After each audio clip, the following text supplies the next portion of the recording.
Sabi ko, the only option that we have is social media. Kaya June kami nag-concentrate. Kaya nag-hire ako ng libo-libo na troll army. Okay. Doon tayo mag-usap sa loob. Dito kasi ayan mga kotse ng mga alaga namin. Nagbisitang kami dito ngayon. Ito nga weekend na naman. Dumating sila dito mga anong oras na ba dito sa amin ngayon? Mag-alas 8 na ng hapon. Dumating yan mga isang oras na siguro sila dito. Dito yan mag-weekend. Okay, dito tayo sa loob para tahimik tayo dito magkwentuhan. Lagyan natin ng awang kasi mayroong aso dyan. So dito tayo. So ito nga trabaho. Ito naka-uniforme ka. Naka-uniforme na naman ako. Ito nga yung uniforme ko pag ganitong weekend kasi ito yung dalawang kulay ito green at saka puti. Pero mas gusto ko ang green kasi nga Duterte tayo. Duterte DDS, sabi nga ng iba Didilis o Didishit. Grabe sila Ginawa tayong Didilis at saka Didishit. Sila naman. Teka, napanood ninyo yung itong kay Bongbong Marcos. Noon pa to na itong video niya. Yung siya nag-hire ng mga mga troll daw niya na libo-libong troll. Kasi nga daw noong mayroon siyang itong di siya nanalo na pagka vice presidente, di ba tinalo siya ni Leni Robredo na pagka vice presidente noong 20 Kailan to nangyari nung Leni Robredo, sila ni Duterte kasi tumakbo to siyang pagka vice presidente noon. Tapos si Leni Robredo ganun din ang nag-vice presidente si Leni Robredo dito kay Marojas Tama ba naman? Puro naman ang utak ko dito. At saka ito si Bongbong Marcos kay Miriam Defensor Santiago. Tama. Okay, may Marojas yata si Okay, basta never mind na lang. Basta nagprotesta to siya sa Comelec. Yun ang ibig niyang sabihin. Ito yung ibig niyang sabihin na nag-hire siya ng mga troll para kasi nga daw siya ay pasok na natin yung video para natin makita ninyo. Panuorin natin yung sinasabi niya dito. Patagal-tagal na tong video na to. Pero balikan to natin ngayon, gawa nito na may nangyari sa kanya mga vlogger na confirm nga na isa siya dito sa tinutukoy nitong mga Boss B o sino si Boss A o sino si Boss C. Okay, pasok natin yung video, manood tayo. 2016 pa malayo pa tayo. Nag-start talaga ito dahil noong 2016, nagpo-protesta tayo, wala tayong makuha na oras sa ABS, wala tayong makuha sa Channel 7, wala tayong makuha sa Inquirer, wala tayong makuha sa Philstar, binabanat-banatan tayo ng Rappler. Sabi ko, the only option that we have is social media. Kaya June kami nag-concentrate. Kaya nag-hire ako ng libo-libo na troll army.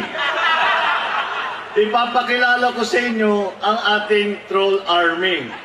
Can you please show yourself? Emerald, Franz, Gerald, tatlo yung troll army natin, tatlo.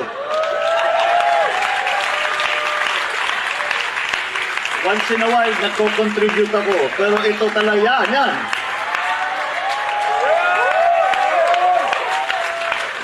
That's what kept my political fortunes alive until here. And talaga namang, they did such a good job. Kaya tayo umabot sa ganito. That's how we started. And then, nung nag-start na talaga tayo ng mga kampanya, eto na, lahat ng mga iba't ibang grupo na tumutulong. At yung iba, yung dati pa sa amin. May mga tinutukoy siyang mga pangalan. Pero hindi natin kilala rin yun. Pero sinabi niya na mayroon siyang mga hinahire na mga troll army para doon daw sa sa kanyang yung reklamo niya doon sa kay Leni Robredo. At ito na ngayon ang resulta kasi inamin niya mismo na nag-hire siya ng mga ganitong mga troll. So ito mga BBM vlogger, hindi ho to sila lakas ng loob magmura, grabe makapaglait. Lalo tong nawala na si Mima Alicia. Grabe, di ba? Napanood din niyo yung mga vlog nito, mga video niya dyan sa ina-upload sa kanyang social media. Grabe talaga. At marami pa sila dyan. O sino-sinong mga vlogger na dyan na yung iba nga na nasa abroad din. Sinisiraan din ang mga Duterte, lalo tong basta napanood din nyo yan. Yung lalaki na yan, naggrabe siya makapanglait sa mga Duterte. Swerte lang siya, parang nasa Canada yata. Yan yung isa yan na na grabe siya makapanglait. So, ito nga ang titingnan din natin kasi ito mga vlogger na sinasabi na mga Bongbong Marcos vlogger, ang dami nila niyan eh.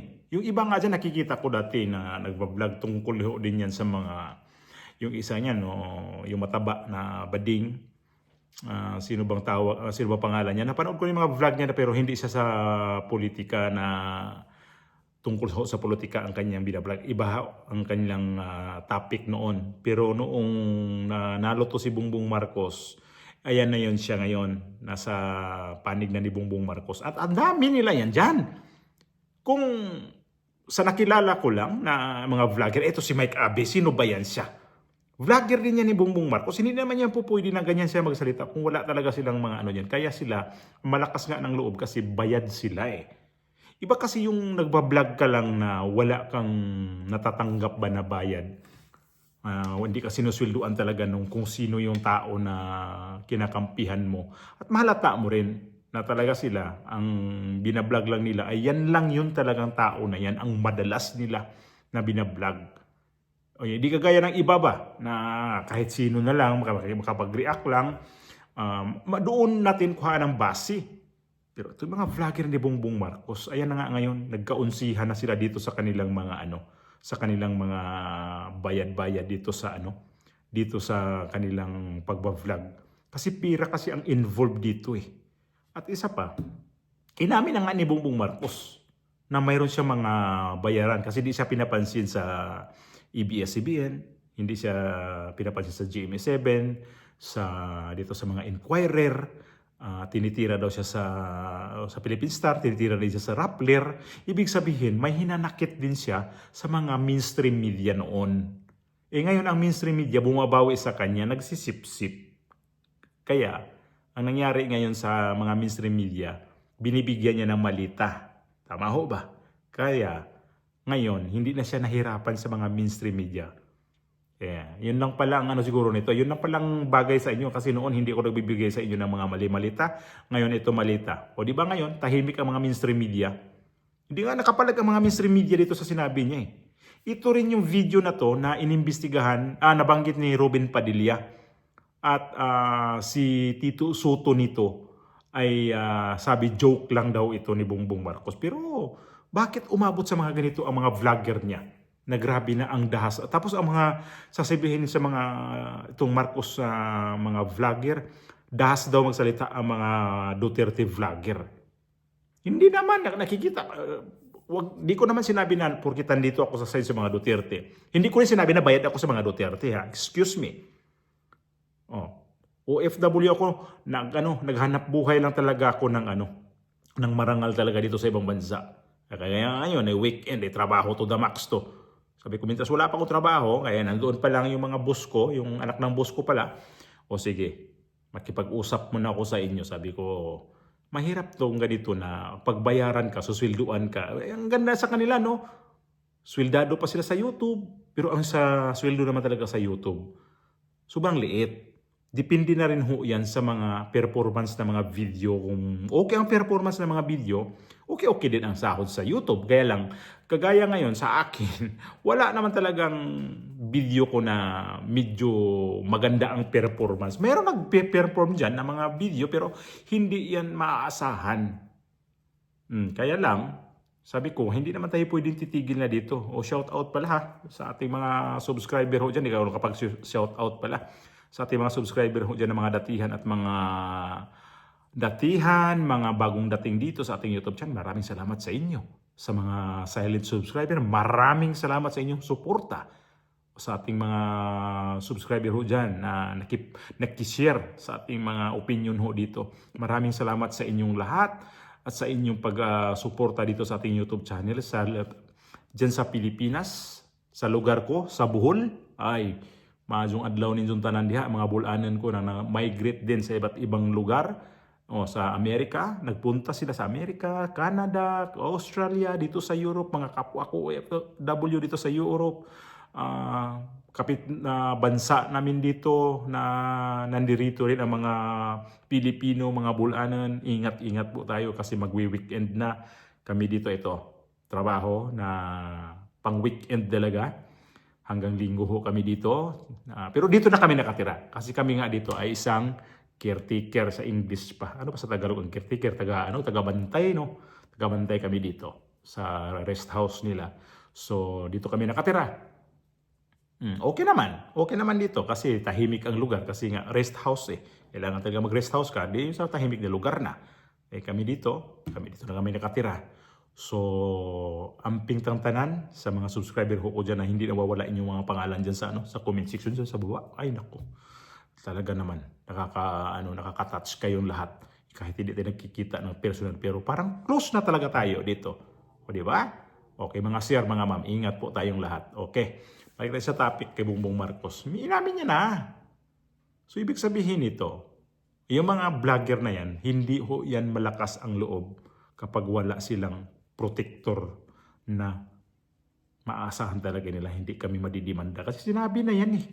Yung isang vlogger dyan na Pro Duterte vlogger na may mga offer ho yan sila na hindi sila pwedeng kasuhan, protektahan sila, may kotse, may sweldo pa, magkano ang monthly nila?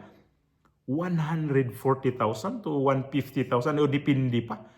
Ganon kagalanti si Bongbong Marcos sa kanya mga vlogger pala. Kaya itong mga to, lakas loob, lalo na yung mga vlogger dyan na nagmumura talaga. Tapos sabihin pala, ang Pro Duterte daw ang nagmumura sa pagbablog. Sila ang matindi eh. Grabe